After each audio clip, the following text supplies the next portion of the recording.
Assalamualaikum warahmatullahi wabarakatuh. So today let's discuss exponential Fourier series. So before this you have learned this one is trigonometric Fourier series. In TFS you need to find three coefficient, which is A0, and then n equal to 1 an, right, cos n omega naught t plus bn sin n omega naught t. So for trigonometric Fourier series you have three coefficient to find, which is a0, an, and bn.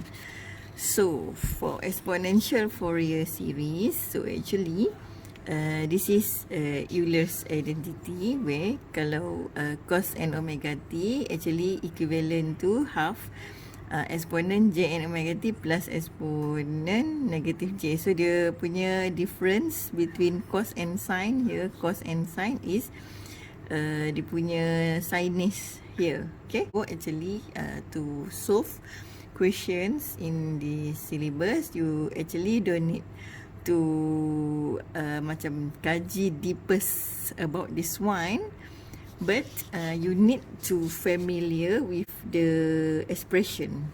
Okay, so you can differentiate the expression between TFS and EFS. E means exponent, T this one T trigonometric. Actually both expression adalah benda yang sama, tapi dia macam conversion by using dia punya identity. Dia punya XT ni tadi the same this one. Kalau TFS dia like this, so in EFS dia akan jadi C0 plus, okay, summation n dia akan expand to negative infinity to plus infinity. So you need to find one coefficient, which is Cn, and then exponent j n omega naught t. So you kena just tahu dua ni lah. This one expression dalam TFS ada tiga coefficient, which is a0, an, and bn.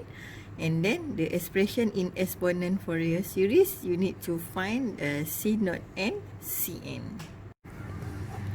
Okay, I would like to explain how to express the expression by using exponential Fourier series method.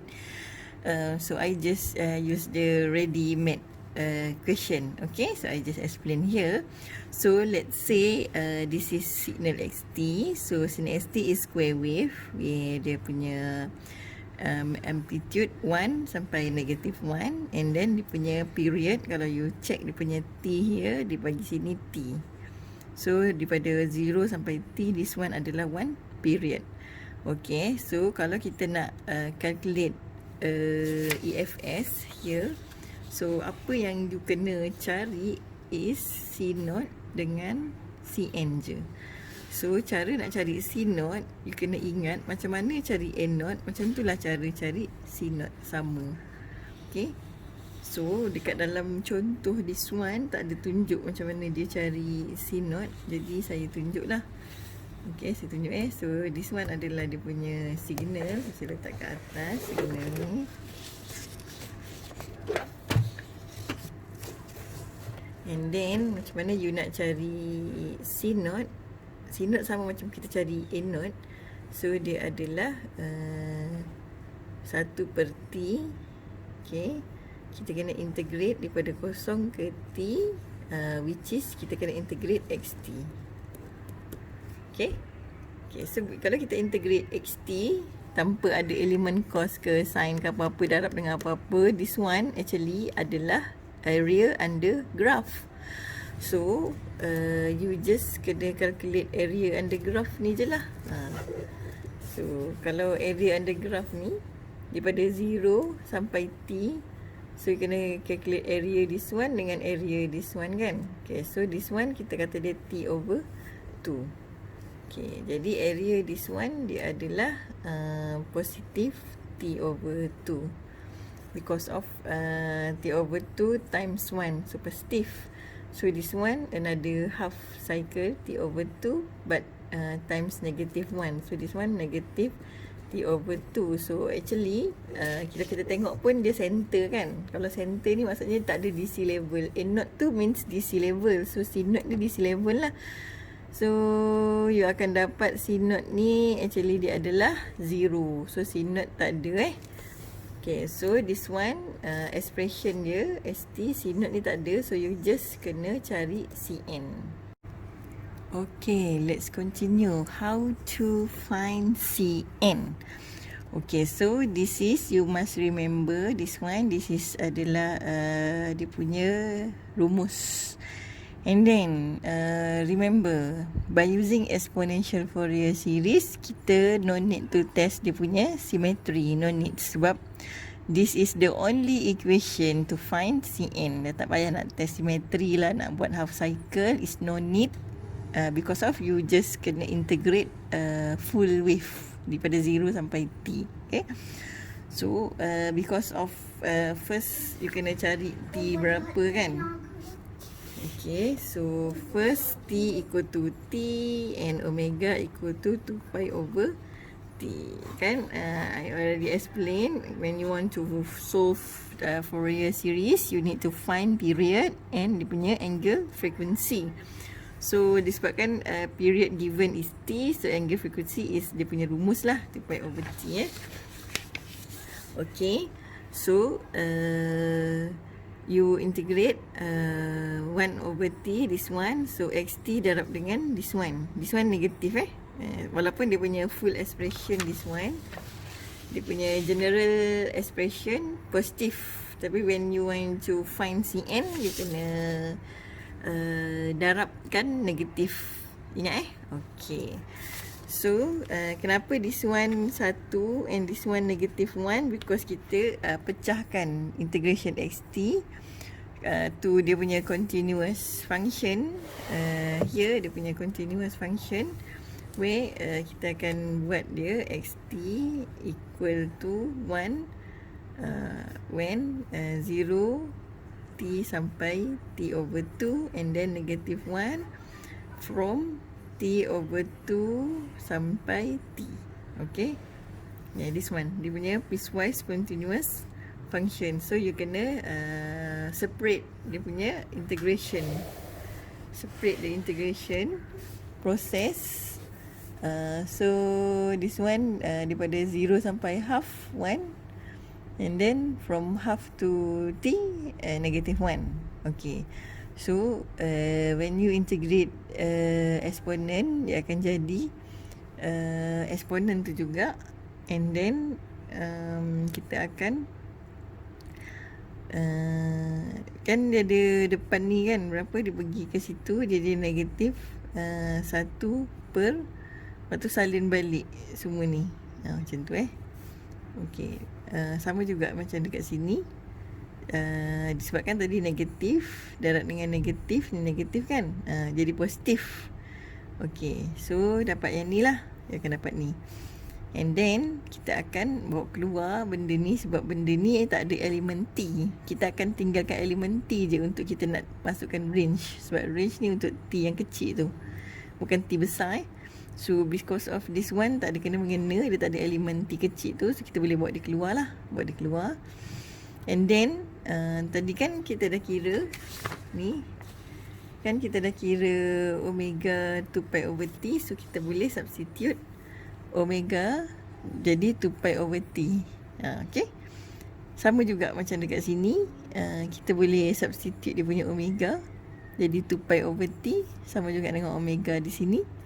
Substitute jadi 2 pi over t, but this one dia dah masukkan range. Okay, so when you masukkan range, okay, sekarang kita masukkan range ni dah keluar, tinggal this one je. Tapi ada negatif ni adalah okay, negatif. Okay, kemudian kita masukkan this one dulu dekat dalam t, dia jadi ni. Lepas tu kita masukkan 0 dalam t, akan jadi exponent 0. Exponent 0 equal to 1. And then this one pula kita masukkan t, masukkan t, dia akan jadi